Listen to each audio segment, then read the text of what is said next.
Allah pemberi. Jadi kalau kamu juga ikut-ikutan, bukan jadi orang yang senang menerima, tapi jadi orang yang senang memberi, maka Allah Subhanahu wa taala akan alirkan kepadamu rezeki-rezeki yang bahkan dari arah-arah yang tidak disangka-sangka. Saudaraku sekalian yang saya muliakan, Hubabah Maryam pernah bilang, Halimah jangan takut ngasih. Nak, jangan takut ngasih. Allah itu seringkali ketika kamu ngasihnya banyak, Allah juga ngasihnya banyak. Ketika Allah ngelihat kamu jalur keluar duitnya itu banyak, Allah juga bakalan ngasih itu buat memenuhin jalur keluarnya uang tersebut gitu. Assalamualaikum warahmatullahi wabarakatuh.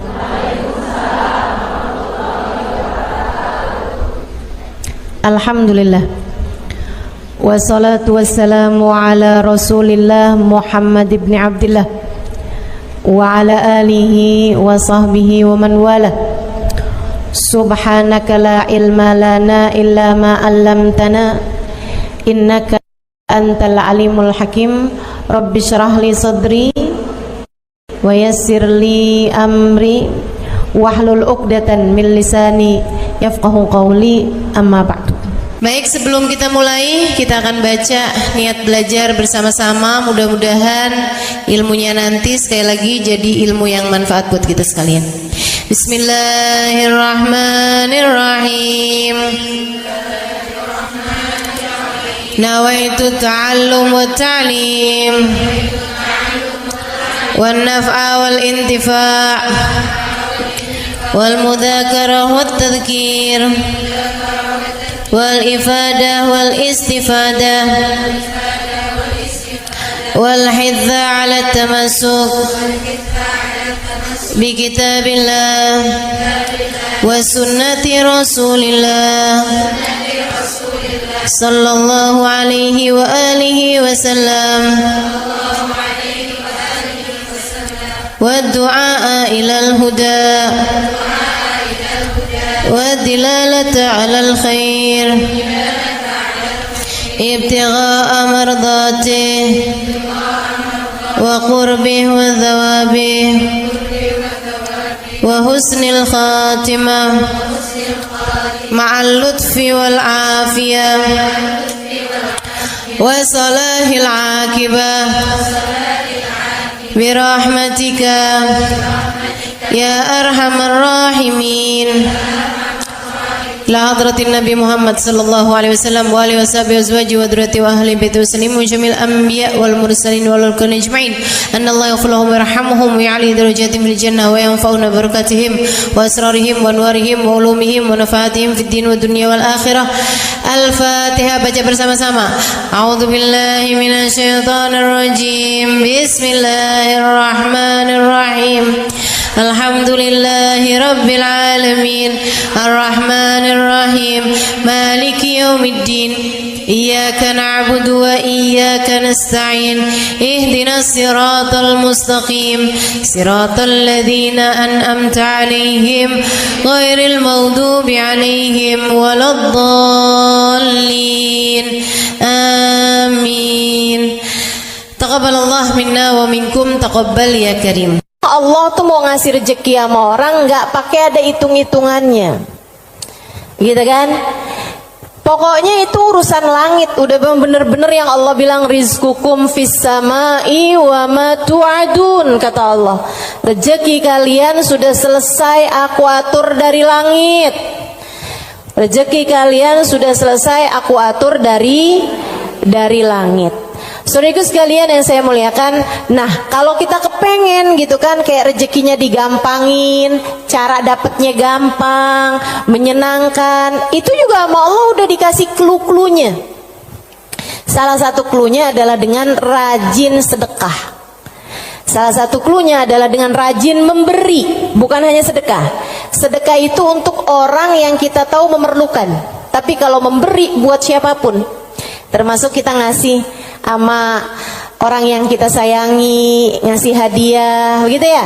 Buat orang tua kita mampu, tapi kita seneng aja ngasih hadiah sama mereka gitu. Misalnya kita suka ngasih kepada saudara-saudari kita, kakak adik kita, walaupun kita tahu dia mampu, tapi misalnya kita habis jalan-jalan condet, kita beliin duku, udah nggak ada ya, kita beliin salak condet kan, dulu mah masih ada tuh, ingat tuh, gitu. Sehingga sekalian yang saya muliakan, itu memperbanyak rezeki, mempermudah rezeki, mempermudah jalurnya rezeki yang sudah Allah Subhanahu wa taala bagikan kepada kita, teman-teman saya sekalian. Nah, ini saya ingat ucapan Hubabah Maryam Al-Haddar, guru saya almarhumah. Beliau itu orang paling dermawan yang pernah saya kenal. Pasti ada banyak orang-orang dermawan, tapi orang paling dermawan yang saya kenal Hubabah Maryam Al-Haddar. Sedikit sekalian, beliau tuh kalau bepergian bisa jadi lupa bawa uang buat belanja, lupa bawa uang buat apa, tapi nggak pernah lupa bawa uang buat sedekah. Karena memang ini orang satu senengnya ngasih luar biasa. Siapapun aja dia kasih. Anak-anak ketemu dia kasih, orang tua ketemu dia kasih. Dan dari Hubabah Maryam tuh saya juga jadi ngerti bahwa ternyata semua orang suka dikasih. Subhanallah lah, semua orang tuh seneng aja dikasih gitu. Walaupun dia orang mampu sekalipun gitu ya, tapi kalau dikasih tuh kok seneng aja gitu. Betul nggak? Ini yang katanya Nabi Muhammad, tahadau tahabu, saling beri hadiahlah kalian, maka kalian akan semakin saling sayang, semakin saling cinta. Makanya para ibu mesti yang besar hati buat selalu bisa ngasih sama anak-anaknya, para istri ngasih buat suaminya, begitu kan ya, saudara ngasih buat saudaranya dan seterusnya gitu. Itu memang adalah bagian dari kita pengen cari ridha Allah SWT. Irhamukillah dengan cara memberi tersebut itu ya, ngambil sifatnya Allah SWT. Allah tuh mu'ti, Allah pemberi. Jadi kalau kamu juga ikut-ikutan, bukan jadi orang yang senang menerima, tapi jadi orang yang senang memberi, maka Allah SWT akan alirkan kepadamu rezeki-rezeki yang bahkan dari arah-arah yang tidak disangka-sangka.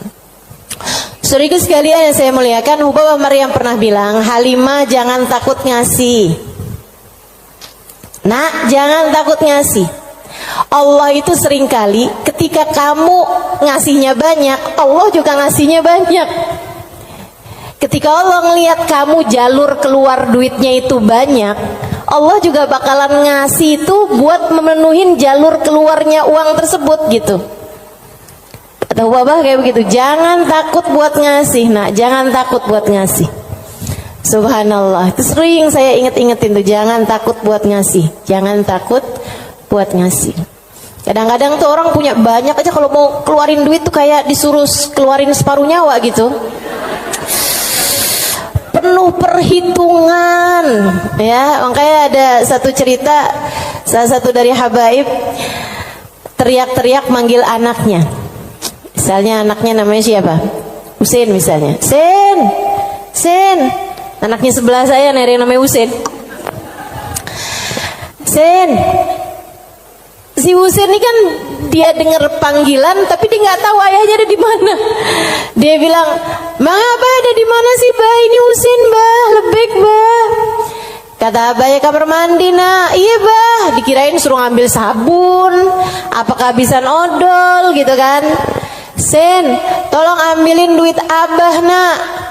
Ada di gesper Abah warna hijau. Iya sih.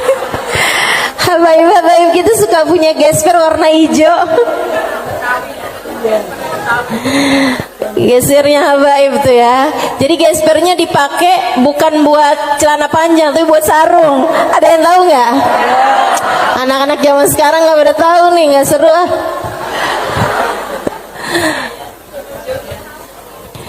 Dia bilang, ambilin duit Abah, nak. Kasihin kepada keluarga fakir miskin di jalan apa gitu, udah disebutin sama dia.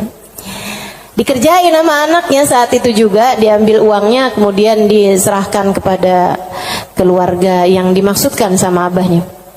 Habis dia pulang, dia bilang sama abahnya, "Bah, abah kenapa sih bah sampai repot-repot lagi di kamar mandi, bukan nunggu aja ntar keluar." Abahnya bilang, "Nak, kalau keluar setannya lain lagi." Emang sedekah tuh kalau nggak cepet-cepet dikeluarin lain lagi tuh. Coba aja kamu ngeliat orang nih, ya ampun kesian banget, mau ngasih nih kayaknya 100.000 deh, misalnya gitu.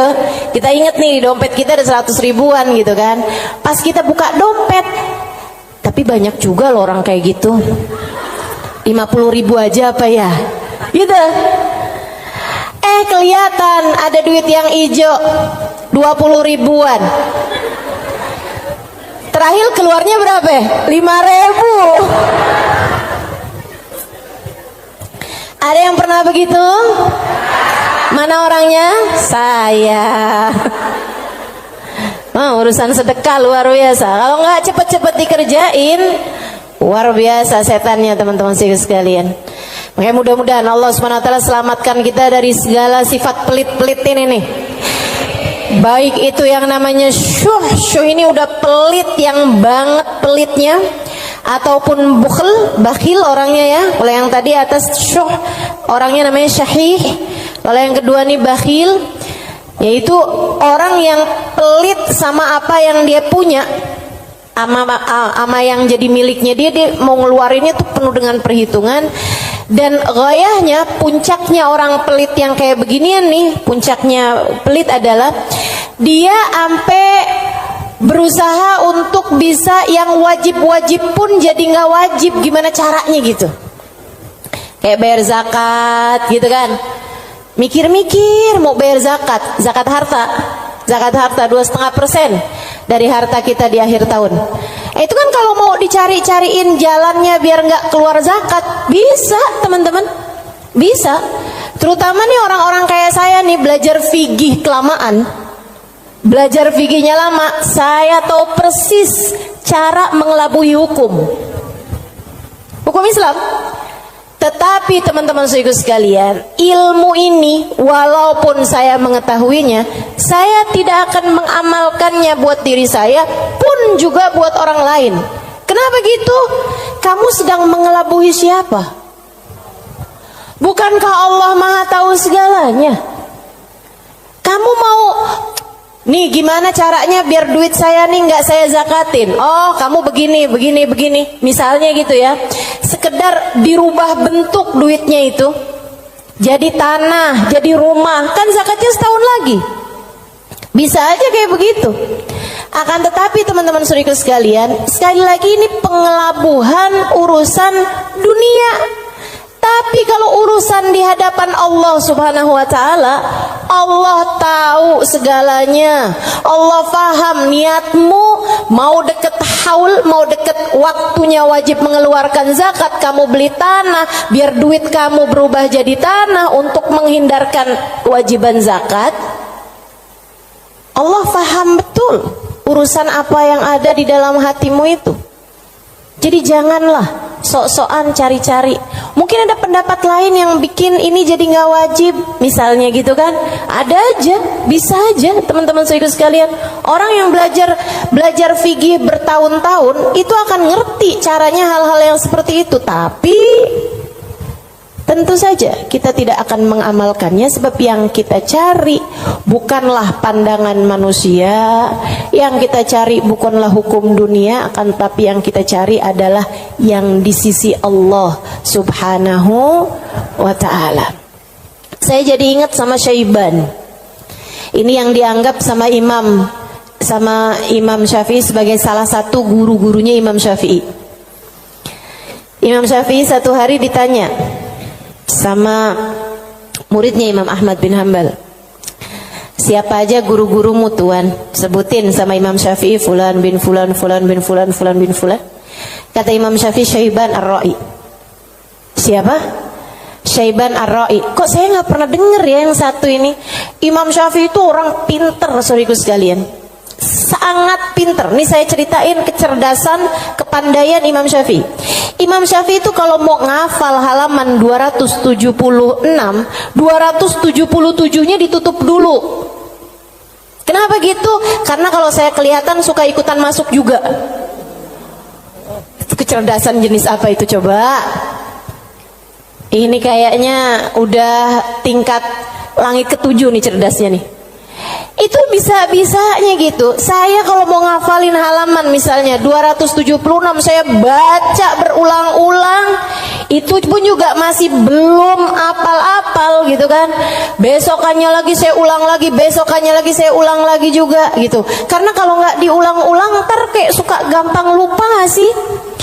Sedikit sekalian yang saya muliakan, ini buat ibu-ibu sih kayaknya nggak relate deh. Kita nih kadang-kadang baca surat Al-Kafirun aja bu, ujungnya nggak ke bawah-bawah. Bismillahirrahmanirrahim. Qul ya ayyuhal kafirun la a'budu ma ta'budun wa la antum a'biduna ma a'bud wa la ana a'budu ma abattum wa la antum a'biduna ma a'bud wa la ana a'budu ma abattum wa la antum. Mana dia nih ujungnya nggak kena-kena. Imam Syafi'i hafal Quran di usia 7 tahun seperti kita hafal surat Al-Fatihah sekarang. Kita hafal surat Al-Fatihah kan nggak kebalik-balik tuh. Apal aja biar sambil goreng, sambil apa aja yang namanya Fatihah mah nggak pernah keliru ya bu ya. Nah itu Imam Syafi'i hafal Al-Quran 30 juz kayak kita hafal surat Al-Fatihah sekarang. Disampaikan oleh guru kami Sayyidil Habib Umar bin Hafid. Teman-teman sekalian, gimana enggak tuh Imam Syafi'i itu belajarnya kayak gitu tuh modelannya tuh. Dulu Imam Syafi'i itu orang sangat nggak punya teman-teman. Imam Syafi'i itu duduk di majelisnya Imam Malik. Itu beliau pertama hadir duduknya di luar aja, nggak dicatat, dengerin aja. Karena nggak istilah katanya nggak ikutan bayar sekolahnya, jadi dia di luar gitu kan. Satu waktu habis selesai murid-murid pada keluar, gurunya nih ngeliatin si anak ini dipanggil sama gurunya gitu. Terus tanyain, belum Imam Malik ini ya, gurunya yang masih awal, masih dasar. Tanyain gitu, nak, tadi apa yang saya terangkan? Dia bisa ngulangin semua yang diterangin sama gurunya 100%. Habis itu gurunya bilang, nak kenapa kamu nggak duduk di kelas saya? Dia bilang, karena saya nggak ikutan bayaran. Nggak apa-apa, duduklah nak di kelas saya akan berbangga dengan kamu bisa duduk di kelas saya. Dah tuh Imam Syafi'i. Kalau mau ngafalin halaman sebelah, halaman yang sesudahnya tuh ditutup dulu sama beliau, karena gampang banget masuk, asal kelihatan kelebetan udah langsung masuk. Kecerdasan yang luar biasa, teman-teman saudaraku sekalian yang saya muliakan. Nah ini satu waktu ditanya sama muridnya Imam Ahmad bin Hambal, guru-gurumu siapa aja tuan? Sampein si ini. Kenal, rata-rata Imam Ahmad bin Hambal kenal, mereka adalah ulama-ulama pada masa tersebut gitu. Yang disebut sama Imam Syafi'i, Syaiban Ar-Ra'i. Baru nggak kenal. Siapa tuh Syaiban Ar-Ra'i? Ar-Ra'i dia bilang, kata Imam Syafi'i, tukang gembala kambing. Penasaran, pengen dong kenal. Oh ya, nanti saya akan ajak kamu. Satu hari diajak nih sama Imam Syafi'i, Imam Ahmad bin Hambal diajakin pergi ke tempatnya Syaiban Ar-Ra'i. Di mana diajakinnya? Di tempat gembalaan kambing. Sambilan tuh kambing digembala, Syaiban sholat. Kambingnya sudah makan rumput, dianya sholat. Habis saya sholat di Imam Syafi'i sama Imam Ahmad bin Hambal duduk di situ. Assalamualaikum warahmatullahi wabarakatuh Syaiban. Waalaikumsalam warahmatullahi wabarakatuh. Syaiban, saya nih datang kemari nih, katanya Imam Ahmad bin Hambal, karena Imam Syafi'i waktu saya tanya salah satu gurunya, dia menyebutkan dirimu wahai Syaiban. Emang Syafi'i ini ada-ada aja. Tawadu kan, bukan yang ya gitulah saya. Walaupun saya kelihatannya penggembala kambing ya, tapi jangan remehkan. Saya gurunya Imam Syafi'i, enggak gitu. Dia bilang, Imam Syafi'i ini emang ada-ada aja. Bagaimana mungkin penggembala kambing seperti saya jadi gurunya Imam Syafi'i? Kata Imam Syafi'i, Syaiban, Saya datang kemari ini mau bertanya beberapa permasalahan-permasalahan. Oh iya, boleh. Apa pertanyaanmu? Yang pertama, kami mau tanya kepadamu urusan sholat. Kalau kamu nih ngerjain sholat, terus kamu lupa Syaiban, ini udah 2 rakaat apa baru 1 rakaat ya? Apa yang harus kamu lakukan wahai Syaiban? Syaiban jawab, ala madhabina au ala madhabikum. Sesuai madhab kalian atau sesuai madhab saya? Oh, Syaiban punya madhab, maaf, Syaiban punya madhab. Katanya Imam Syafi'i, memang ada 2 madhab nih dalam masalah ini? Iya, tentu saja. Madhab kalian selalu berbeda dengan madhab saya. Oh, boleh kami tahu kalau sesuai dengan madhab kami gimana Syaiban? Kalau madhab kalian, kalau lupa berapa rakaat sholat, ngambil rakaat yang sedikit, kemudian sesudahnya sujud sahwi. Iya benar, kata Imam Syafi'i, benar. Begitu memang yang disampaikan oleh baginda kita Nabi besar Muhammad sallallahu alaihi wasallam. Kalau madhab kalian gimana Syaiban? Kata Syaiban, kalau madhab kami, madhab ahli tasawuf, madhab hamba-hamba dekat dengan Allah Subhanahu wa taala, madhabnya para wali lah boleh dibilang. Dia bilang kalau kami sholat menghadap Allah tapi kami sampai lupa berapa rakaat kami menghadap kepadanya, artinya kan pikirannya kemana-mana. Dia adalah orang yang sudah kurang ajar kepada Allah. Dia harus dihukum dengan puasa setahun dan qiyamul lail setahun. Itu hukuman buat orang, itu pelajaran buat orang yang bisa sampai lupa ngadep sama Allah Subhanahu wa ta'ala. Ada yang mau ikutan madhabnya Syaiban?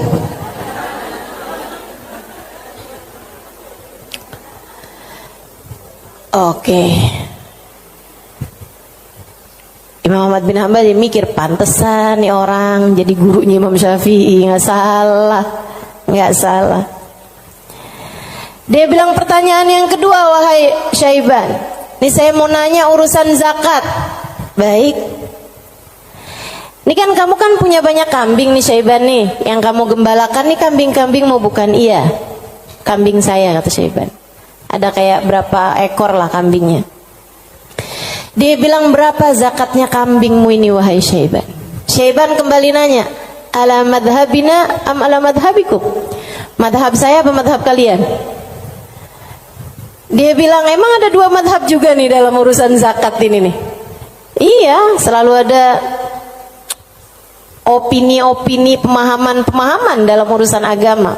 Dan teman-teman, agama Islam ini satu-satunya agama yang memperbolehkan kamu untuk, bahkan menyuruh kamu untuk selalu berpikir. Agama yang paling natural, agama yang sesuai sama pola pikir manusia. Kamu harus berpikir biar selamat dari api neraka. Kamu harus berpikir, gitu kan? Bahkan Allah ketika menceritakan tentang orang-orang ahli neraka, lahum qulubun la yafqahuna biha, kata Allah. Mereka punya hati, punya pikiran, tapi nggak dipakai mikir. Akhirnya jadi ahli neraka. Orang selalu aja tuh fa'tabiru ya ulil albab, gitu kan? Maka ambillah pelajaran dari sini, wahai yang berpikir. Disuruh berpikir. Kita ini dalam Islam ini disuruh berpikir, nggak boleh kayak yang udah ini doktrinnya agama, udah ikut aja, nggak bisa. Islam ini adalah agama yang selalu memerintahkan kamu buat berpikir. Makanya Syaiban kepikiran tuh jawaban-jawaban yang tidak sesuai dengan konteks fikih, tapi tidak salah. Teman-teman. Ya, orang yang lupa rakaat kemudian dia merasa bahwa dirinya adalah seorang yang kurang ajar sama Allah Subhanahu wa taala karena menghadap Allah, tapi kepikirannya gelambiar kemana-mana. Kalau dia kemudian menghukum dirinya sendiri dengan puasa sepanjang tahun, yaitu tentu adalah sesuatu hal yang luar biasa tingginya gitu. Seseorang yang sudah mencapai tingkat spiritualitas yang sangat-sangat berkelas. Ditanya nih urusan zakat nih. Berapa zakatnya wahai Syaiban? Katanya Syaiban, ala madhabina am ala madhabikum? Sesuai dengan madhab kalian apa sesuai dengan madhab saya? Kalau madhab kami gimana Syaiban? Orang kan buat tahu kan mesti tahu perbandingannya. Oh kalau madhab kalian 40 ekor kambing, 1 ekor kambing, 121, 2 ekor kambing, selanjutnya setiap 100, 1 ekor kambing. Iya benar. Kayak gitu tuh. Zakatnya kambing.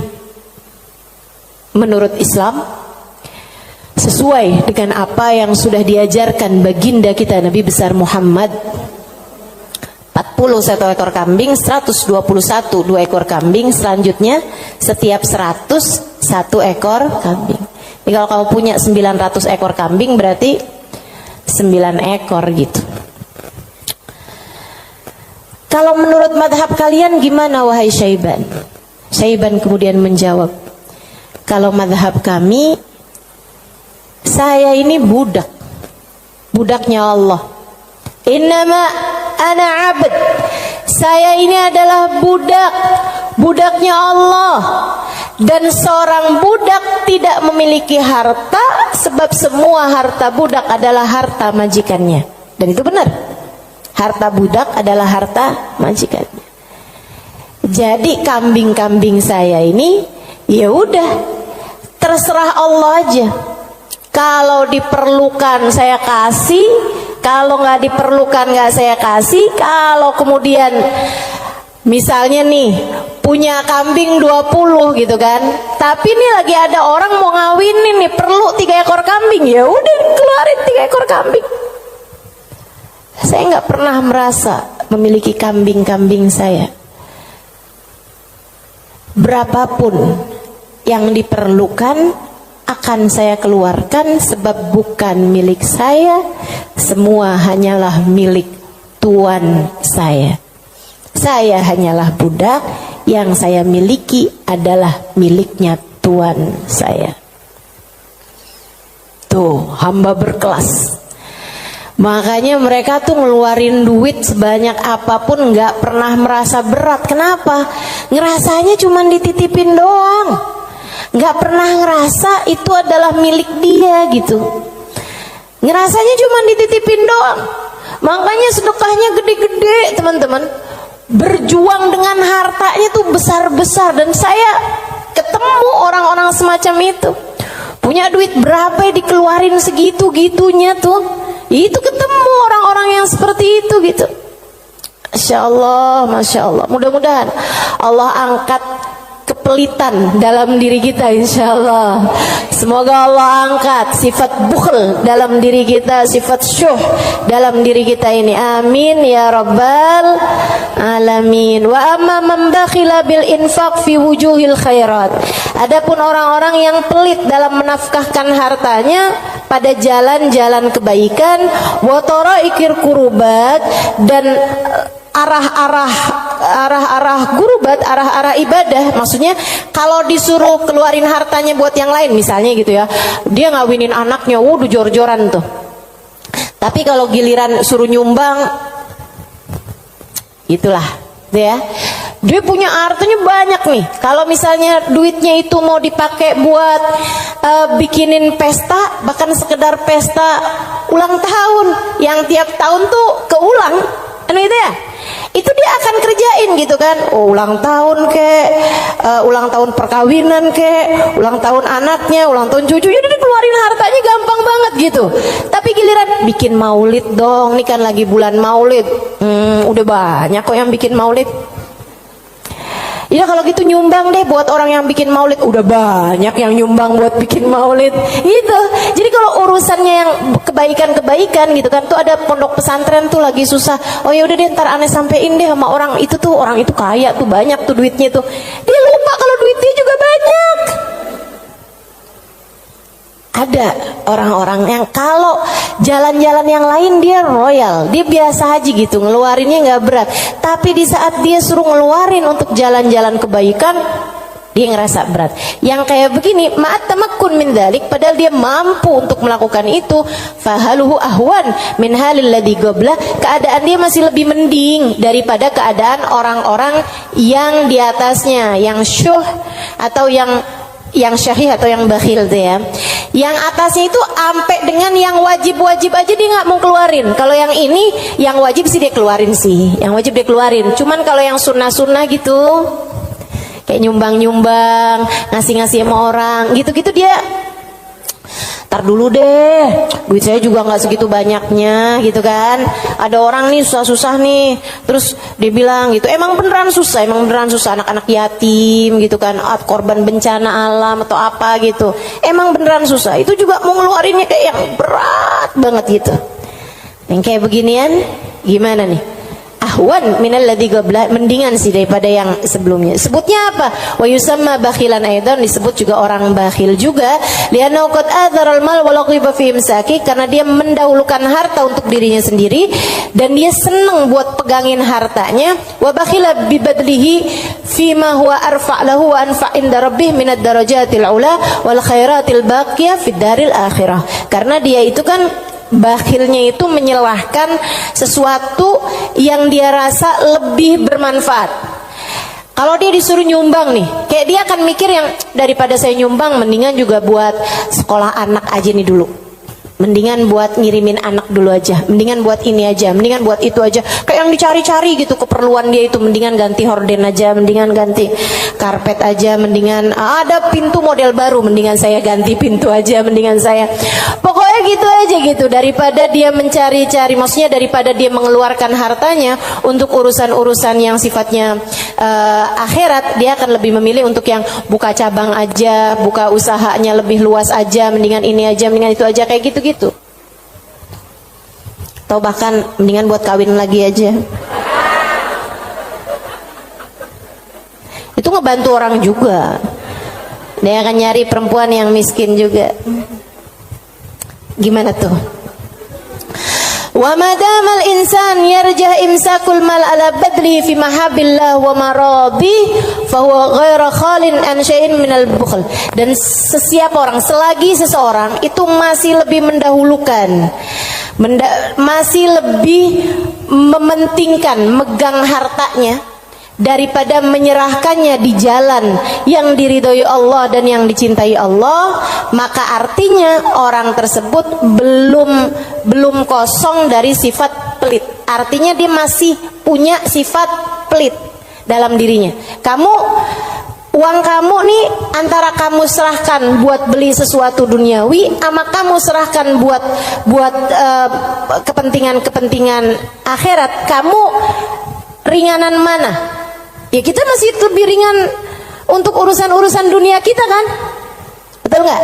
Atau untuk antara kamu keluarkan di jalan Allah dengan kamu tabung, kamu masih beratan mana? Ya beratan ngasih lah. Kalau buat nabung kan ya buat diri kita sendiri, itu investasi masa depan, harus kita pikirkan juga kan. Nah itu berarti kata Imam Ghazali, Imamul Haddad, ini Imamul Haddad yang bilang ya, bukan saya ya. Berarti dia ya memang masih pelit juga. Kamu masih pelit. Selagi antara uang kamu pakai buat tabungan sama uang kamu serahkan untuk jalan-jalan kebaikan, kamu masih memilih untuk nabung. Berarti ini kayaknya kita semua masih pelit lah ya. Udah kita sepakatin aja dah. Masih pelit semuanya, ya Allah, ya Allah. Makanya masih harus terus-terusan berdoa.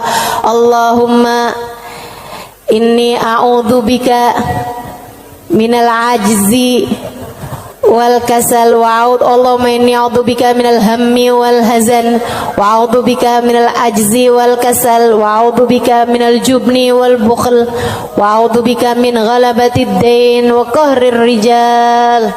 Itu masih harus terus-terusan kita baca teman-teman, tiap hari, tiap pagi kita baca doa itu. Ya Allah, beri kami hidayah untuk bisa ringan tangan dalam memberi, enggak terus-terusan pelit sama apa yang kami miliki ya Allah.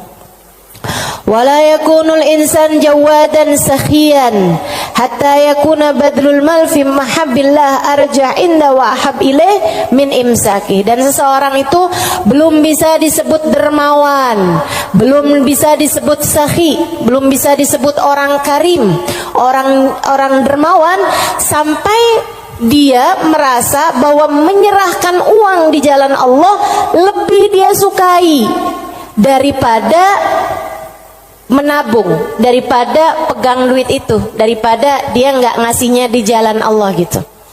Kalau kamu ngerasa masih ngasih itu lebih berat daripada kamu pegang, nah itu berarti kamu masih pelit. Tapi kalau kamu ngerasa udah yang ngasih lebih kamu sukai daripada kamu pegang, gitu ya, itu berarti kamu adalah seseorang yang dermawan. Udah jadi tambah jauh aja nih kita nih. Fa'alam dzalik wa'mal alaih. Ketahuilah hal ini dan amalkanlah, wallahu yatawalla hudak. Semoga Allah Subhanahu wa taala memberikan petunjuk kepadamu. Amin ya rabbal alamin. Wa minal muhlikat, dan salah satu dari sifat-sifat yang dapat menghancurkan seseorang, salah satu dari sifat-sifat penghancur amal ibadah seseorang, salah satu dari sifat-sifat yang dapat meluluh lantakkan dirimu, menurunkan nilaimu di mata Allah Subhanahu wa taala adalah al-ghurur, sifat ghurur, tertipu. Apa tuh tertipu? Wa makna, arti tertipu adalah an yulabbisul insan ala nafsih. Dia bikin samar kepada dirinya sendiri, wa yuriyahal umur ala khilafi ma hiya alaih. Dia memperlihatkan kepada nafasnya, kepada dirinya, ala khilafi ma hiya alaih, tidak sesuai dengan fakta yang ada. Wadzalik lidu'fi basiratihi 'ala din, dan yang seperti ini adalah karena lemahnya pemahamannya, basirahnya, basirah itu pandangan hati, lemahnya pandangan hati dia fiddin, dalam urusan agama, wa qillati ma'rifatihi bihaqaiqi, dan sedikitnya pengetahuan dia dengan hakikat-hakikatnya agama, walijahli li afatil a'mal wa mawaqa'id syaitan, dan karena yarhamukillah banyak bener sih, ada gak?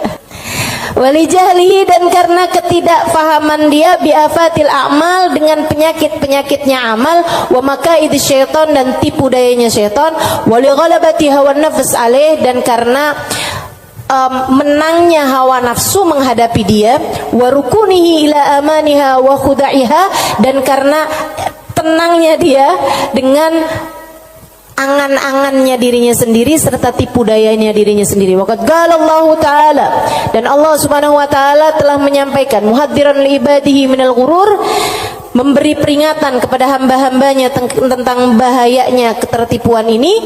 Kata Allah Subhanahu wa taala, ya ayyuhan nas inna wa'dallahi haq, wahai sekalian manusia, sesungguhnya janji Allah itu benar. Fala taghurranakumul hayatud dunya, janganlah kehidupan dunia menipu kalian, wala taghurrannakum wala yaghurrannakum billahil ghurur, dan janganlah ghurur, tipu daya, menipu kalian dari Allah Subhanahu wa taala. Wa qala ta'ala fi wasfi ba'dil mughtarrin, dan Allah Subhanahu wa taala telah mensifati sifatnya orang-orang yang tertipu dengan firman Allah Subhanahu wa taala dalam akhir surat Al-Kahfi, alladzina dhalla sa'yuhum fil hayatid dunya wa hum yahsabuna annahum yuhsinuna sun'a. Mereka adalah orang-orang yang sesat jalan mereka di dunia, akan tetapi mereka menyangka bahwasanya mereka telah berbuat banyak kebaikan-kebaikan dunia. Banyak banget nih.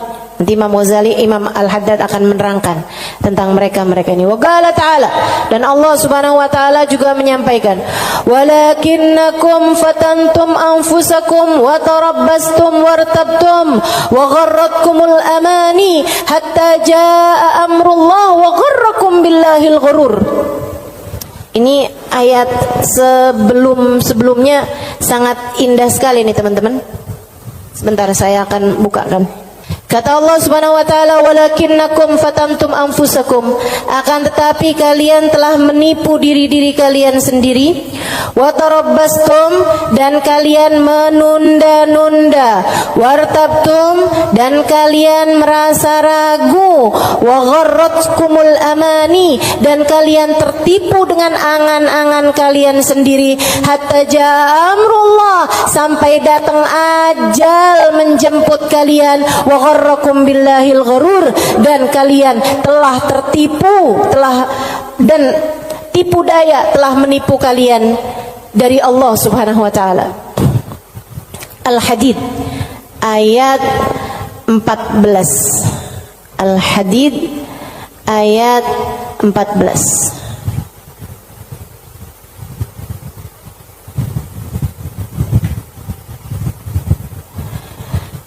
Al-Hadid ayat 14. Nih. Ini serem sih. Saya mau baca ayat ini nih, pas baca Quran pas nyampe ayat-ayat ini. Ya Allah, ngerinya. Saya bacain ya.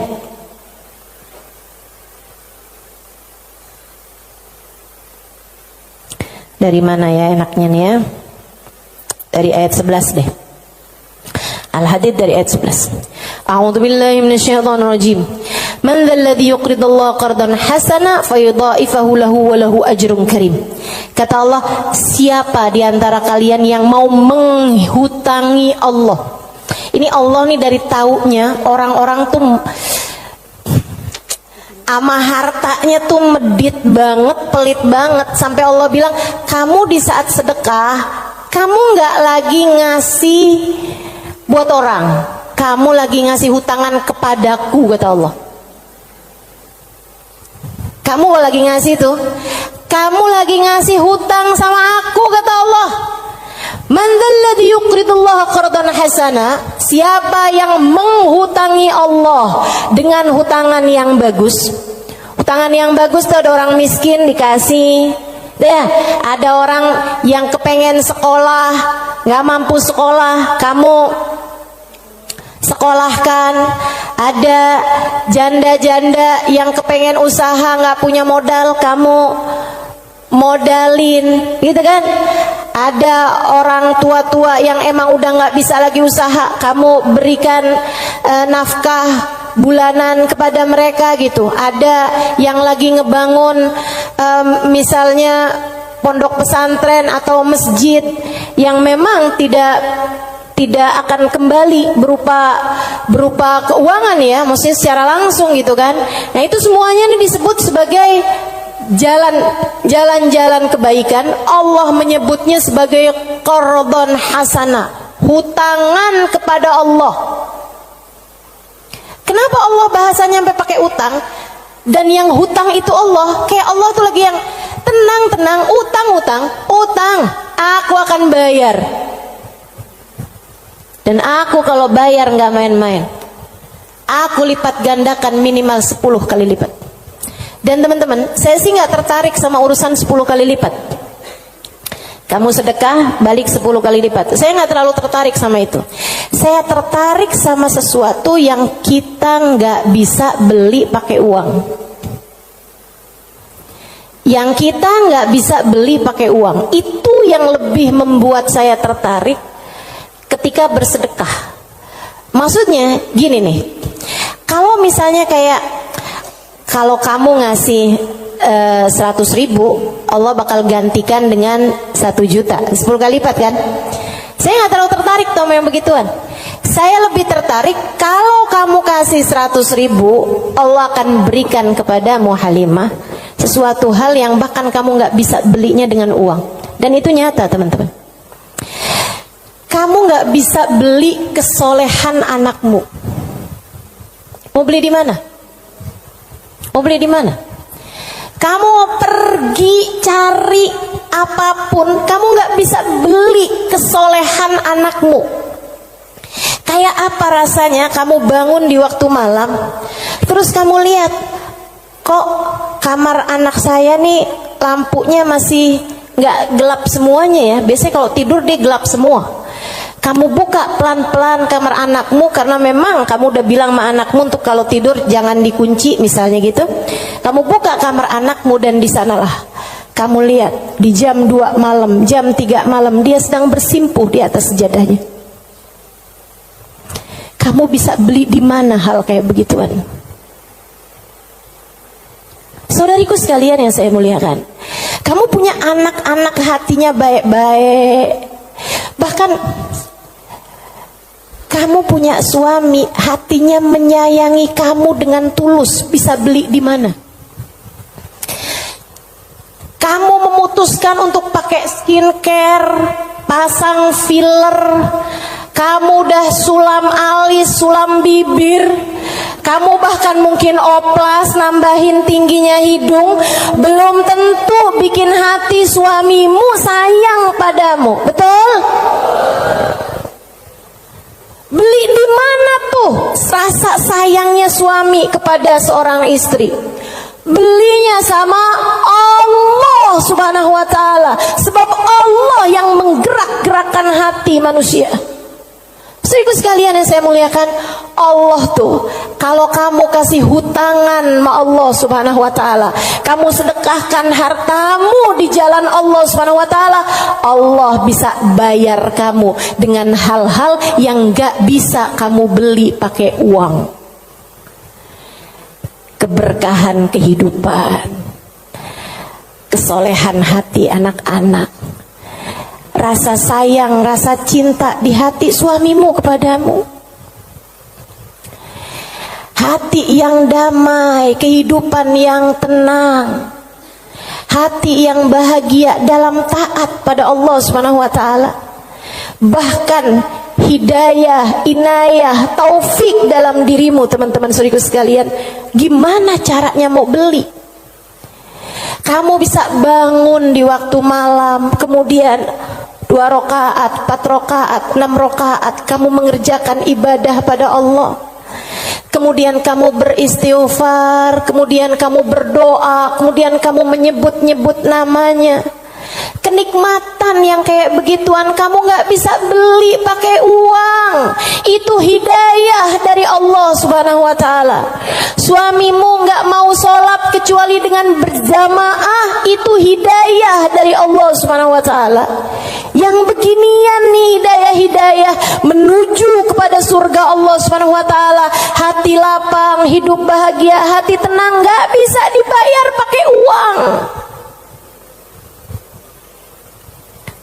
Gak bisa dibayar pakai uang. Dibayarnya pakai apa? Yang bisa mengerjakan adalah Allah. Maka hutangi Allah. Allah bisa membayarnya dengan itu semua.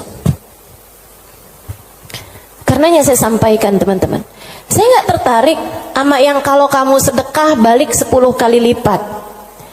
Kalau kamu keluarin, kamu jual motor, kamu kasih sedekah, kamu dapat Avanza. Enggak, saya gak tertarik, mohon maaf. Bukan karena saya nggak tertarik sama pemberian Allah, tapi pemberian Allah yang masih bisa dibeli dengan uang, itu adalah pemberian-pemberian yang tidak berkelas. Allah bahkan memberinya kepada orang paling kafir di atas muka bumi sekalipun. Tapi kesolehan hati anak-anakmu, kesolehan hati suamimu, kesolehan dirimu sendiri, Allah kasih hidayah buat kamu bangun di waktu malam membaca beberapa ayat Al-Quran. Allah kasih kamu bangun di waktu malam, kamu menengadahkan tangan berdoa kepada Allah SWT. Saat itu Allah, setiap kali kamu memanggil ya Allah, ya Allah, ya Allah, Allah menjawab labbaik ya abdi was'adaik, labbaik wahai hambaku, apa yang kamu mau, apa yang kamu mau, minta apa yang kamu mau.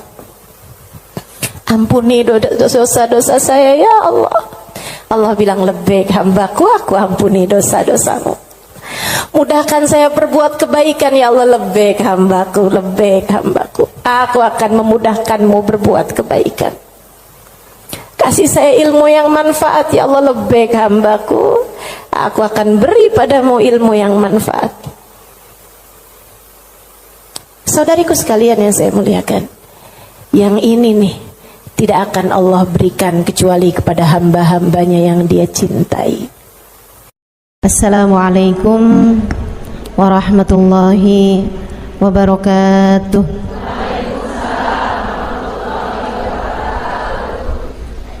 Alhamdulillah, wassalatu wassalamu ala Rasulillah Muhammad ibn Abdillah wa ala alihi wa sahbihi wa man wala.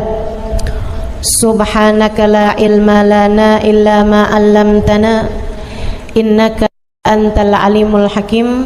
Rabbi syrah li sadri wa yassir li amri wahlul 'uqdatan min lisani yafqahu qawli, amma ba'du. Baik, sebelum kita mulai, kita akan baca niat belajar bersama-sama. Mudah-mudahan ilmunya nanti sekali lagi jadi ilmu yang manfaat buat kita sekalian. Bismillahirrahmanirrahim. Nawaitu ta'allum wa ta'lim wan naf'a wal intifa' wal mudzakarah wat tadhkir wal ifadah wal istifadah wal hidza 'ala tamassuk bi kitabillah wa sunnati rasulillah sallallahu alaihi wa alihi wasallam wa du'a ilal huda والدلالة على الخير ابتغاء مرضاته وقربه وثوابه وحسن الخاتمة مع اللطف والعافية وصلاح العاقبة برحمتك يا أرحم الراحمين. La hadratin Nabi Muhammad sallallahu alaihi wasallam wa alihi washabihi azwaji wa dzurriyyati wa ahli baiti muslimin jamil anbiya wal mursalin wal kulli ajma'in. Anna Allah yaghfir lahum wa yarhamhum wa ya'li darajatihim fil jannah wa yanfa'una barakatihim wa asrarihim wa anwarihim wa ulumihim wa nafaatihim fid din wa dunya wal akhirah. Al-Fatihah, baca bersama-sama. A'udzu billahi minasy syaithanir rajim. Bismillahirrahmanirrahim. Alhamdulillahi rabbil alamin. Ar-Rahmanir Rahim. Maliki yaumiddin. Iyyaka na'budu wa iyyaka nasta'in. Ihdinas siratal mustaqim. Siratal ladzina an'amta 'alaihim ghairil maghdubi 'alaihim waladdallin. Amin. Taqabbalallah minna wa minkum, taqabbal ya karim. Warraghba fid dunya, sementara rakus ambisi terhadap dunia, tukathirul ham, bikin banyak sumpah, wal hazan, dan bikin banyak kesedihan. Bikin sedih badan kita, bikin sedih hati kita, bikin sumpek dan bikin akhirnya jadi berpenyakit ya badan kita ini. Ar-raghbah fid dunya. Wal batalah, sementara batalah, kalau di situ diartiin apa batalah? Nganggur ya, benar. Cuman bahasa yang enak apa ya? Tugasil galba, lalai dari Allah, maksudnya ya nggak kepengen dunia juga, nggak kepengen akhirat juga gitu, kayak gabut. Anak zaman sekarang bahasanya gabut ya. Gabut itu apa sih sebenarnya? Nggak ada kerjaan gitu kan? Itu kayak ada singkatan nggak butuh gitu kali ya dari itu ya. Nggak ngapa-ngapain gitu, pengangguran aja gitu, nggak jelas. Wal batalah tuh terlena, nganggur gitu kan, tidur mulu gitu, luntang lantung. Nah, ada orang luntang-lantung gitu kan. Dibilang luntang-lantung, dibilang lantung-luntang. Tugasul galba, bikin keras hati. Bikin keras hati. Nganggur tuh penyakit bahaya memang. Bahaya. Wa qala alaihi salatu wassalam, dan bersabda pula baginda Nabi besar Muhammad, Naja awalu hadhil umma bizzuhdi wal yaqin. Awal umat ini terselamatkan dengan zuhud wal yakin, dan dengan keyakinan yang kuat. Wasayahlik akhiruha bil hirsi wa tulil amal, dan akan hancur akhirnya umat ini, akan hancur disebabkan hirs, ambisi terhadap dunia, wa tulil amal, dan panjang angan-angan. Wa ma warada minal ayati wal akhbar wal athar fi dammid dunya wa dammil muhibbina laha warraghibina fiha wa dammil hirsi 'alaiha kharijun anil hasr. Dan apa yang warid, apa yang datang dari ayat, hadis, athar itu yang disampaikan oleh Nabi maupun para ulama, fi dammid dunya, dalam celaknya dunia, maksudnya mengenai betapa buruknya dunia, betapa buruknya orang-orang yang mencintai dunia, betapa buruknya orang yang ambisi terhadap dunia, dan mil hirs 'alaiha, betapa buruknya orang yang rakus terhadap dunia. Banyak sekali kharijun anil hasr, enggak bisa kehitung. Ayat, hadis maupun ucapan para ulama mengenai betapa buruknya dunia, betapa buruknya para pecinta dunia dan lain sebagainya, ini banyak banget hadisnya, keterangannya enggak kehitung. Watasani fil ulama, dan karangan-karangan para ulama rahmatullahi alaihim, semoga rahmat Allah senantiasa tercurah kepada mereka, minas salaf wal khalaf, baik dari ulama zaman dulu maupun ulama-ulama belakangan, masyhunah bidzalik, penuh sekali dengan hal-hal yang seperti itu. Kayak Imam Ghazali gitu kan, nulis dalam kitabnya baik Ihya Ulumuddin ataupun kitab yang terakhirnya beliau itu namanya Minhajul Abidin dan lain sebagainya, itu banyak banget mengenai hal-hal yang seperti ini gitu. Betapa pentingnya kita untuk zuhud terhadap urusan dunia. Tsumma inad dunya ibaratun wallahu a'lam bisawab. Sampai situ ya. Nabi Muhammad alaihissalam mengatakan, az-zahada fid dunya tuyrayyihul qalba wal badan. Zuhud dunia nih. Apa tuh zuhud? Zuhud itu teman-teman tidak mengharapkan kesenangan dunia dari Allah sekalipun ya, enggak minta gitu, enggak seneng gitu sama kesenangan dunia dari Allah. Itu namanya zuhud akhirat. Dan juga teman-teman, zuhud ama manusia itu tidak menginginkan apa yang ada pada manusia, apa yang dimiliki orang enggak kepengen. Gitu kan? Itu namanya zuhud fima fi aidin nas. Ini disampaikan Nabi Muhammad dalam hadisnya, izhad fid dunya yuhibbukallah, wazhad fima fi aidin nas yuhibbukan nas. Kata Nabi Muhammad alaihissalam, zuhudlah kamu dari dunia. Zuhud tuh enggak seneng, enggak ambisi, enggak fokus kepada kesenangan dunia maupun pencapaian dunia. Hati-hati, tipis teman-teman bedanya, gitu kan?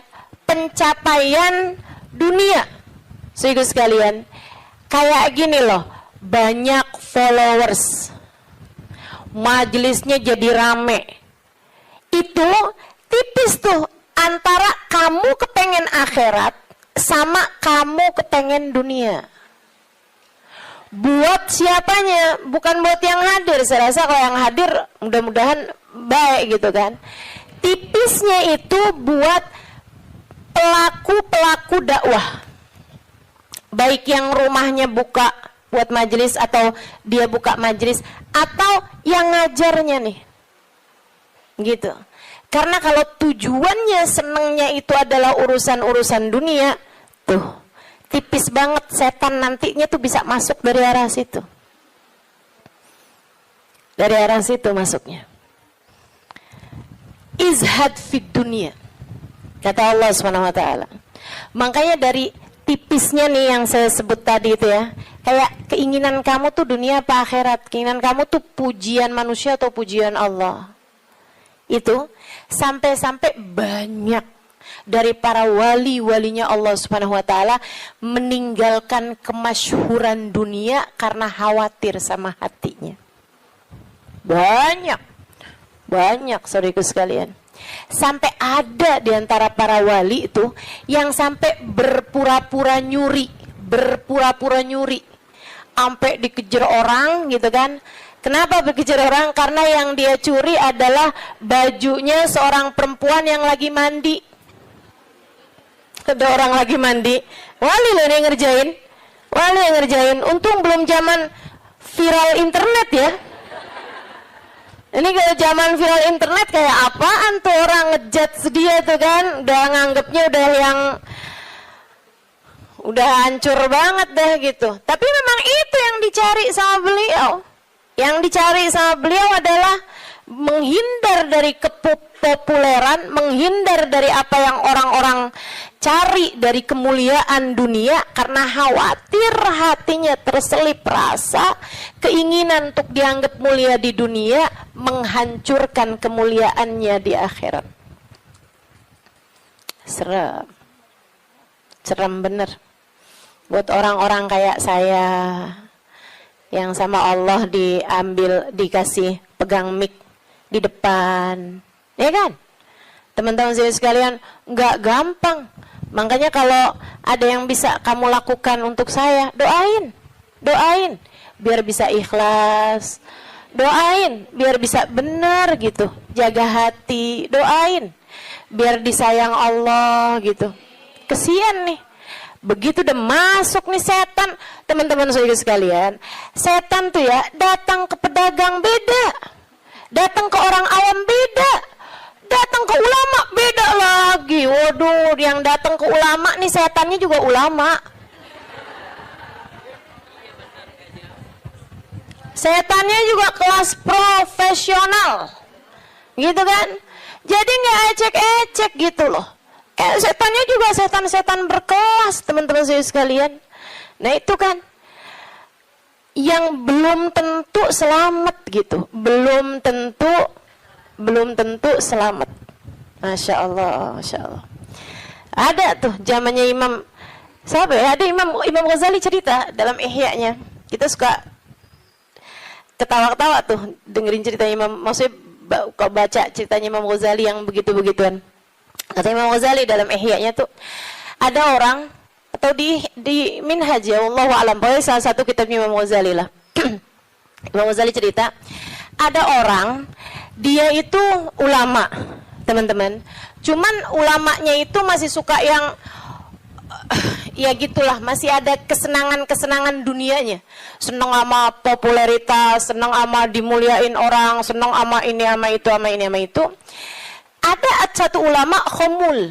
Ulama yang lain nih, ulama yang nggak seneng namanya terkenal, nggak seneng, dia nggak seneng sama urusan begituan, urusannya antara dia sama Allah, tapi ilmunya luar biasa. Ulama yang kedua nih, ini ulama yang pertama nih, saya nggak inget namanya gitu ya, dua-duanya nih saya nggak inget namanya. Nah ulama yang pertama nih, dia lagi khutbah Jumat, teman-teman saya sekalian, dia ngomong sesuatu yang dinisbatkan kepada ulama yang kedua yang nggak senang keterkenalan apa ini, teman-teman. Dia ngomong bahwa saya pernah dengar kayak kan ada orang-orang itu ya Allah, mudah-mudahan Allah bersihkan hati kita semuanya nih ya. Ada orang-orang yang kalau cerita sama orang lain bahkan di mix sekalipun senang menunjukkan kedekatannya sama ulama yang lain atau sama orang-orang yang berilmu, guru-guru apa segala macam gitu kan ya. Yang tujuannya adalah biar orang tahu nih gua deket sama si ini, gua deket sama si itu. Paham maksud saya? Mudah-mudahan Allah selamatkan hati saya. Mudah-mudahan Allah selamatkan hati kita semua. Sehingga sekalian, dia bilang tentang ulama B nih. Dia bilang, saya pernah dengar syekh ini mengatakan gitu kan. Syekh itunya hadir di majelis tersebut. Ya. Dan yang diomongin sama Syekh A ini tentang Syekh B itu nggak pernah diomongin sama Syekh B-nya. Paham? Jadi ulama A ini bohong tentang ulama B. Bohongnya di khutbah Jumat cuman untuk menunjukkan betapa dekatnya dia sama ulama B tersebut itu. Dia ngomong kayak begitu, sehingga sekalian, tahu apa yang dikerjain sama ulama B? Ulama B ini, kenapa nih anak? Beliau berdiri nyabut bulu ketiak di tengah orang banyak. Beliau berdiri nih. Beliau berdiri kemudian nyabut bulu ketiak. Heh, Syekh, kurang ajar kamu. Ini waktunya khutbah. Saya nggak pasti itu khutbah Jumat atau khutbah yang lain nih ya. Ala kulli hal. Syekh, ngapain kamu di waktunya khutbah? Kamu malah cabut bulu ketiak. Duduk Syekh, nggak punya adab. Kata Syekh B ini, kamu yang nggak punya adab nak. Kamu yang nggak punya adab pak. Kenapa kamu mengingatkan saya untuk sesuatu hal yang sunnah? Nyabut bulu ketiak, kalau salah mah hari Jumat ya. Nyabut bulu ketiak hari Jumat hukumnya sunnah. Ala sunnah. Walimada astahi, dia bilang. Kenapa saya mesti malu? Kamu gak punya malu apa depan orang-orang kamu nyabut bulu ketiak? Bulu ketiak itu kan buat laki-laki sama laki-laki nggak aurat. Sesama perempuan aja nggak aurat. Bulu ketiak ya, maaf ya. Teman-teman sekalian, beliau bilang walimada astahi. Kenapa saya mesti malu? Ana ala haq wa anta alal batil. Saya mengerjakan barang hak, kamu mengerjakan barang batil. Dia bilang saya mengerjakan barang hak, nyabut bulu ketiak sunnah hari Jumat. Dia bilang kamu ala batil. Karena kamu menceritakan tentang saya sesuatu yang tidak pernah saya katakan. Saya Syekh Fulan min Fulan, sebutin nama dia namanya. Ya Allah, merah padam mukanya. Seram teman-teman, seram. Ya gitulah. Kadang-kadang tuh sampai tipis banget keinginan dakwah atau keinginan pamer. Tipis. Setannya tuh ngebisikin sampai kayak suara semut. Katanya Nabi Muhammad alaihi salatu wassalam, "Ar-riya yadhubbu ala ummati kadhabibin naml." Riya itu bersuara di hati umat saya kayak suaranya semut. Nyaris enggak kedengeran. Enggak kedengeran suaranya. Antara kamu seneng agama Allah jadi tinggi atau kamu seneng nama kamu jadi tinggi. Tipis, segaris, bahkan lebih tipis daripada kulit bawang, teman-teman. Oke, mesti terus minta perlindungan sama Allah. Ya Allah, ya Allah. Ya Allah, ya Allah. Bimbing terus ya Allah, ya Allah, ya Allah. Gitu. Mudah-mudahan Allah karuniakan keikhlasan bagi kita sekalian insyaallah. Sebab yang namanya pencapaian akhirat teman-teman. Dan pencapaian akhirat kita nggak pernah tahu. Pencapaian akhirat tuh kita nggak pernah tahu. Taunya kapan? Entar di akhirat. Namanya juga pencapaian akhirat. Taunya entar di akhirat. Saat kamu berhasil menghadap Nabi Muhammad. Saat namamu menjadi seseorang yang dikenal oleh Nabi Muhammad. Kalau mau bangga, tar di sana. Kalau mau bangga, ntar di sana. Saat kamu bisa melewati jembatan Sirat secepat kilat. Saat kamu bisa selamat masuk surga Allah Subhanahu wa ta'ala. Saat kamu bisa digiring di belakang bagindamu Nabi besar Muhammad. Mau membusungkan dada saat itulah silahkan. Mau ngerasa diri sesiapa saat itulah silahkan. Mau menganggap diri berhasil mencapai kemuliaan saat itulah silahkan. Mau menganggap diri mencapai pencapaian dalam dakwah saat itulah silahkan.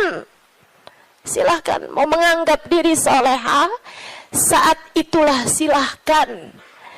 Jika sampai namamu dipanggil oleh Nabi Muhammad, jika sampai kamu diperkenankan bersalaman dengan Nabi Muhammad, jika sampai Nabi Muhammad berkata raditu biki, aku ridho kepadamu, saat itulah silakan melayang-layang teman-teman. Sebelum itu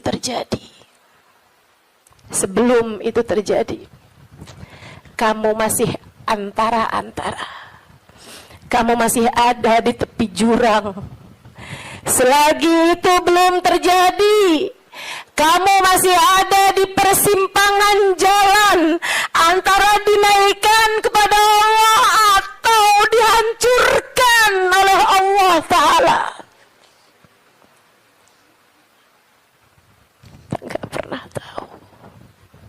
Kita nggak pernah tahu.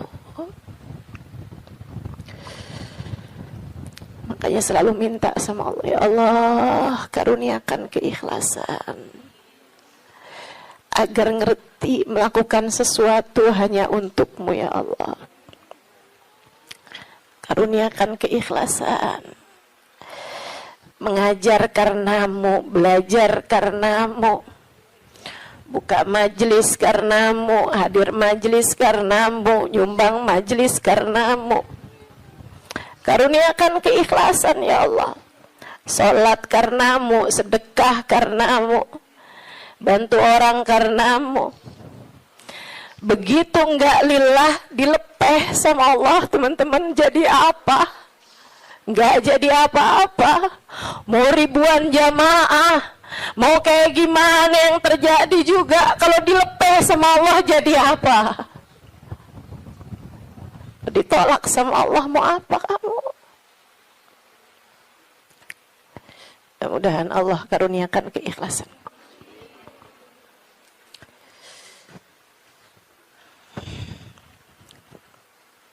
Az-zahada fid dunya, zuhud di dunia, zuhud dunia, ngarepnya cuma Allah semata. Izhad fid dunya, yuhibbukallah. Kalau Allah lihat hatimu nggak punya ketertarikan sama dunia, Allah cinta padamu. Gitu kata Nabi Muhammad. Hah? Hati kamu masih ngarep dunia nggak nih? Hati kamu masih ngarep harta, pandangan orang, jabatan, kemuliaan di mata manusia? Kamu masih fokus ke sana apa enggak gitu? Hati kamu masih fokus ke sana, jangan salahkan siapa-siapa. Kalau Allah pun juga belum fokus mengaruniakan rahmatnya kepadamu. Sebab aturannya jelas, kata Nabi Muhammad, izhad fid dunya yuhibbukallah. Bagaimana mungkin Allah akan menempati hatimu jika hatimu masih penuh sesak dengan selainnya? Teman-teman, kamu kalau mau taruhin di kamarmu itu lemari baru, tempat tidur baru, kamu mesti keluarin yang lama. Kalau kamarmu itu masih banyak banget barang-barang lain, yang nggak mungkin yang baru bisa masuk ke dalam kamarmu. Kan begitu? Hati kamu juga gitu. Hati kamu juga gitu. Saudara sekalian yang saya muliakan, bagaimana mungkin Allah akan berkenan bertahta di hatimu jika hatimu selama ini masih penuh sesak dengan selainnya? Penuh sesak dengan selainnya, penuh sesak dengan anggapan orang, penuh sesak dengan cinta manusia. Yang kamu pikirin gimana biar suami tetap cinta padamu. Duh, kamu luar biasa. Siapa yang lagi di WhatsAppin sama suami, siapa yang lagi diteleponin sama suami, sekarang suami lagi di mana, sama siapakah, jangan-jangan dia sedang berada dalam pelukan perempuan yang lain. Waduh, bagaimana kamu berharap Allah bertahta Keluarkanlah dalam hatimu jika hatimu penuh sesak dengan selainnya. Teman-teman, keluarkan nya yang kecil-kecil agar nya yang besar berkenan bertahta di hatimu. Keluarin yang lain-lain. Keluarin perkara harta, perkara cinta manusia, pujian orang, semuanya keluarin.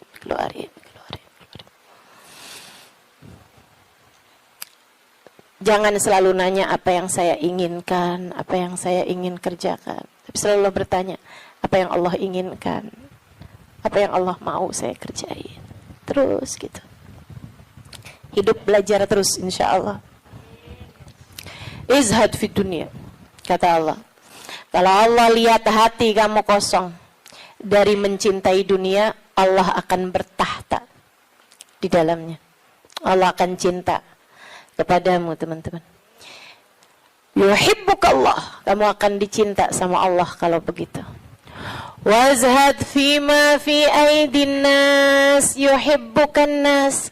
Kamu pengen dicintai sama orang, cintai disenengin sama manusia, seenggaknya gitu punya teman-teman baik, punya kawan-kawan baik gitu.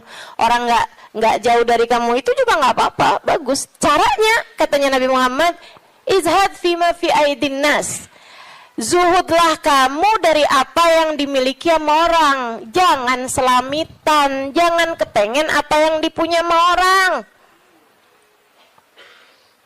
Orang nggak seneng loh kalau kita tuh kayak yang ih bagus mau dong. Nggak seneng teman-teman. Ustazah kerudungannya cakep-cakep, Ustazah boleh nggak buat saya? Misalnya gitu. Saya ngomong sama Ustazah Khadijah. Tuh ya. Gak bagus teman-teman, gak bagus. Dan itu kamu gak akan disenengin sama orang kalau caramu kayak gitu tuh. Minta aja gak disenengin sama orang, apalagi ngambil. Kan ya, udah pasti tuh, orang gak seneng. Orang itu teman-teman punya banyak sekalipun gitu kan, kalau diminta tuh, kecuali para wali-walinya Allah, kecuali para orang-orang lain itu mah tingkatannya ya kan. Tapi kalau diminta tuh gak seneng itu juga gitu. Walaupun mintanya nggak yang dengan bahasa-bahasa yang ini gitu, terus terang, tapi kayak bahasa sindiran gitu kan. Kerudungannya banyak, boleh kali Ustazah yang ini cakep nih, gitu kan? Enggak boleh, nggak baik kayak begitu. Kamu menurunkan kemuliaanmu teman-teman. Yang kata Nabi Muhammad tuh, satu titik hitam di wajahmu di akhirat nanti setiap kali kamu meminta kepada orang lain. Izhad fima fi aidin nas. Apalagi kalau sampai kamu hati kamu nggak pernah tertarik sama apa yang dipunya sama orang. Oh, dicinta sama Allah. Saya ceritain tuh di buku Bidadari Bumi 2 tentang seorang perempuan yang diceritain sama Hubabah Nur. Sekalian saya muliakan, saya lagi ngobrol sama Hubabah cerita tentang orang ini. Tuh bahwa ada tuh 5 orang tuh. Emang bener nih hadisnya Nabi yang ini bener banget. Ra'aituhu bi'aini kata beliau. Saya lihat dengan mata saya. Dia bilang ada satu orang Alimah. Itu beliau si perempuan ini, saya bolak-balik ngelihat di undangan, di kondangan. Tuh ya, di pesta-pesta gitu perkawinan kayak gitulah, kondangan-kondangan. Bajunya itu terus. Saya tahu kalau dia ini miskin karena bajunya itu terus, gitu kan? Orang di Tarim itu kalau keluar semuanya pakai baju hitam. Nah, kalau baju hitam kan susah nandainnya kan yang sama semua. Betul apa enggak? Jadi sekalian saya muliakan, makanya saya suka heran gitu. Ustazah Halimah nih fashionable, apa namanya? Bener nggak ngomongnya? Lagi mana? Apa tadi?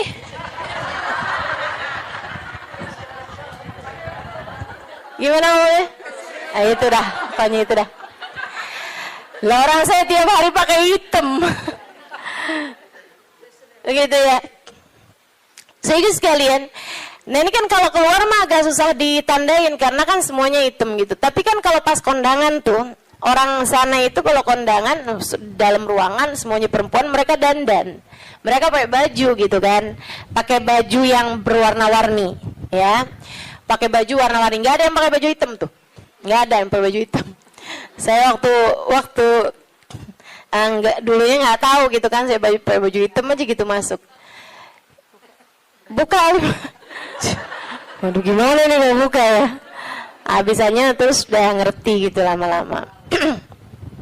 Jadi teman-teman, kata Hubabah, orang ini kalau kondangan bajunya itu mulu. Akhirnya saya punya niat, kalau nanti saya keluarin baju, saya panggil tuh orang. Saya cari tahu dan dia di rumahnya ini apa, keluarganya siapa gitu. Saya paham, saya tahu tempatnya, karena Tarim tuh kecil, kota kecil. Jadi semua orang memang saling kenal satu sama lain. Akhirnya dia bilang, kata Hubabah, waktu saya datang baju-baju yang baru-baru, ada orang ngasih ini apa segala macam, yang lama-lama saya keluarin. Hubabah tuh begitu teman-teman.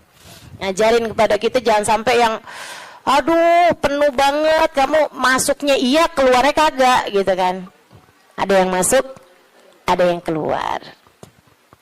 Akhirnya mau Hubabah baju-baju yang lama-lama tuh dikeluarin, bagus-bagus tentu aja ya. Dan semua orang juga seneng dapat bajunya Hubabah gitu kan. Jangan terus minta. Jadi kepikir nih, berangkat ke Tarim meminta baju mau Hubabah. Tentu berkah kan ya, tentu berkah. Tapi ya sekali lagi jangan minta. Subhanallah teman-teman, kalau nggak minta tuh, kalau mintanya mau ntar kasih. Jadi kepikir ya, mau minta sama Allah, nggak usah yang gitu-gitu juga. Mau minta sama Allah tuh pahala aja, udah pasti enak. Teman-teman sih sekalian, akhirnya Hubabah itu ngeluarin baju-baju beliau, ada setumpuk lah gitu. Beliau panggil tuh orang perempuan itu, panggil sama Hubabah. Dia seneng banget, dan memang miskin banget teman-teman. Bajunya cuma itu aja, buat kondangan itu, buat keluar itu, buat sholat itu gitu. Dia cuma segitu itu bajunya gitu. Baju sholat kayak mau kena gitu, tuh ya. 2, kalau 1 dicuci kan ada gantinya gitu. Terus baju keluar dia gitu, baju hitam 1, terus baju hari-harinya dia kayak daster gitu buat di rumah, 2 potong 2 biji gitu, tuh 1-nya lagi baju buat kondangan. Udah gitu aja, simple hidupnya. Jadi sekalian dipanggil tuh perempuan sama Hubabah. Kata Hubabah, saya habis ngeluarin baju-baju nih, silahkan kamu pilih yang mana yang kamu mau, sisanya tolong bagiin, kamu yang bagiin gitu, sama siapa yang kamu mau deh gitu. Di depan Hubabah nih, majelis nih, dia bilang, oh gitu Hubabah, Masya Allah Hubabah, Masya Allah, mudah-mudahan Allah berkahi Hubabah, mudah-mudahan doain panjang lebar gitu.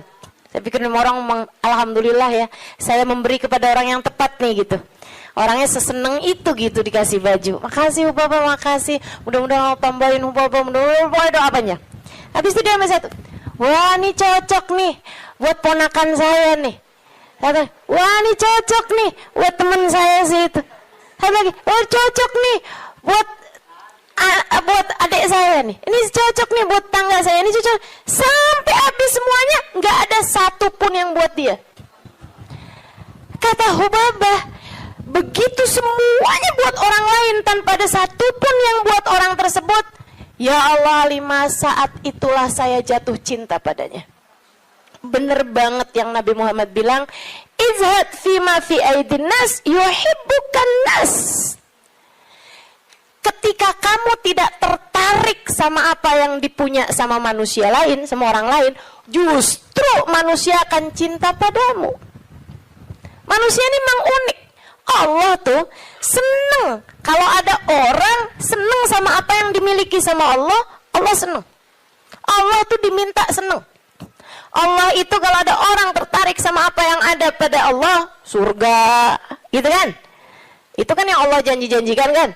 Allah tuh kalau ngelihat orang tertarik sama surga, tertarik sama hisab yang mudah, tertarik ke perjumpaan dengan Allah, Allah malah senang teman-teman. Manusia nih justru kebalik. Manusia tuh kalau ada orang tertarik sama apa yang dia punya, malah nggak demen. Terutama perempuan, kalau ada orang tertarik sama suaminya, dia nggak demen banget tuh.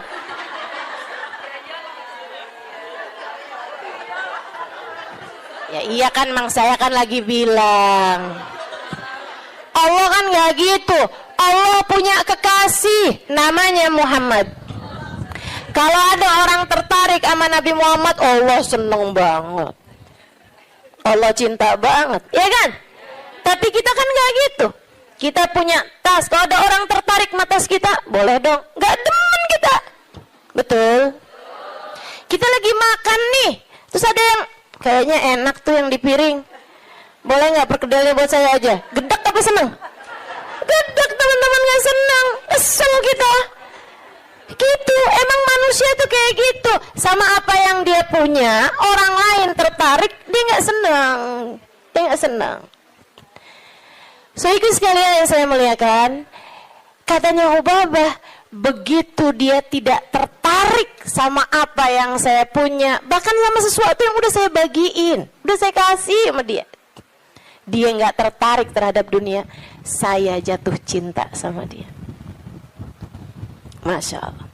Saya langsung masuk lagi ke kamar, saya ambil baju yang saya sayangi, yang saya sukai, saya lipat bagus-bagus, saya kasihin sama dia. Saya bilang, yang ini untuk kamu, saya minta tolong sama kamu, pakailah baju ini buat kamu, saya nyari berkah dari kamu,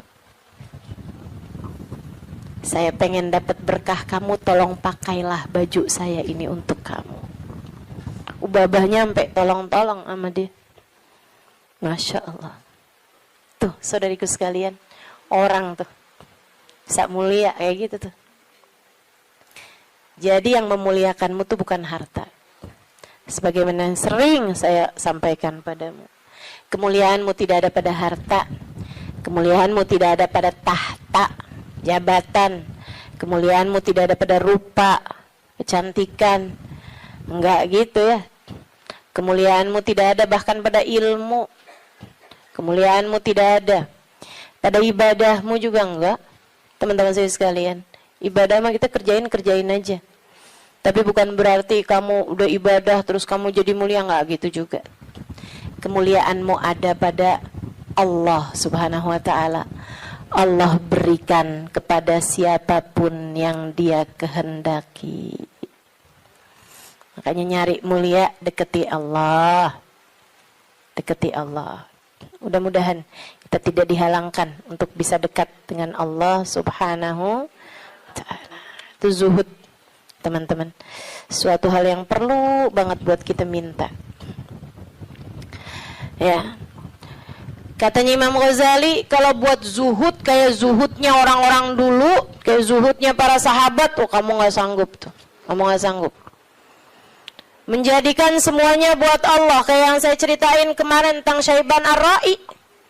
Semua kambing milik Allah Subhanahu wa taala. Yang dimauin sama Allah kita kasihin. Begitu kan?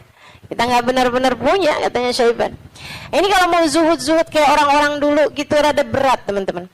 Akan tapi kata Imam Ghazali, buat kalian ada dua aja dah zuhudnya. Gimana tuh Imam? Zuhud buat kalian dua aja. Yang nggak punya jangan tertarik, yang nggak punya jangan minta, jangan tertarik, jangan nggak ada urusan, gitu ya. Sama yang barang yang kita nggak punya, sama perkara yang kita nggak punya, kamu nggak usah minta, kamu nggak usah tertarik. Yang ada jangan dinikmati sendirian. Dunia yang kamu punya jangan dinikmati sendirian, bagi kepada yang lain. Yang kamu nggak punya nggak usah minta. Bahkan kepada yang punya, yaitu Allah Subhanahu wa taala. Yang kamu nggak punya nggak usah tertarik gitu. Ustazah, jadi kita minta sama Allah pun juga nggak usah Ustazah. Ya kalau kamu nggak sanggup minta sama Allah aja lah. Begitu kan? Minta sama Allah. Jangan sampai minta sama orang. Jangan minta sama suami. Teman-teman saya suka, Ustazah serius nih nggak minta sama suami. Ih, saran saya begitu. Kalau kamu mau ikut saya, saran saya begitu. Saya alhamdulillah sampai sekarang kayaknya hampir nggak pernah minta sama suami. Alhamdulillah. Ya Ustazah kan ada duitnya banyak. Ya sekarang duit saya banyak, teman-teman. Sekarang duit saya banyak. Ini saya ceritain ya, sekedar tahaddusan bin ni'mah. Sekedar tahaddusan bin ni'mah. Saya itu pulang dari Tarim, teman-teman, nggak kenal duit. Saya itu kenal dari Tarim, itu bolak-balik, pergi-pergi kemana-mana kagak bawa duit. Masya Allah. Sampai suami sih ketawain saya dulu. Pernah gitu satu waktu, saya pergi majelis. Teman-teman pasti nggak tahu tuh, zaman saya belum terkenal.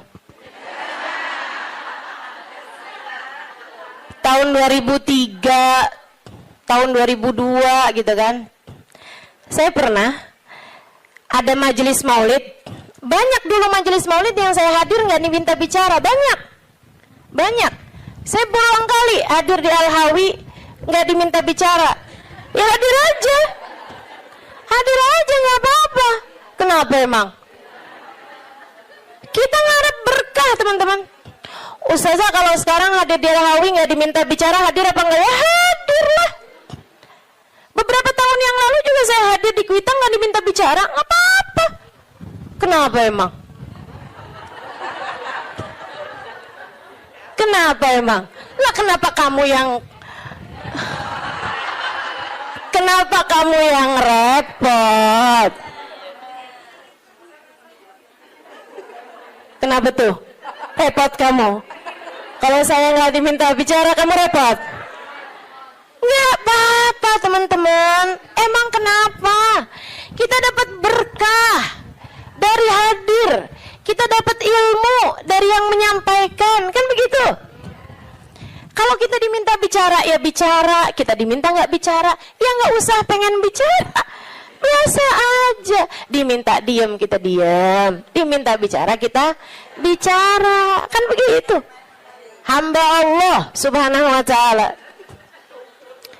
Saudara sekalian saya muliakan, ala kulli hal. Gitu ya.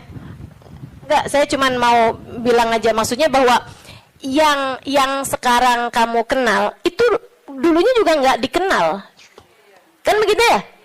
Sekarang Habib Umar bin Hafid misalnya gitu, siapa orang nggak kenal sama Habib Umar bin Hafid, ya kan? Apakah pernah ada masanya Habib Umar nggak dikenal? Banyak, panjang masanya Habib Umar juga nggak dikenal, gitu. Jadi biasa-biasa aja. Assalamualaikum warahmatullahi wabarakatuh.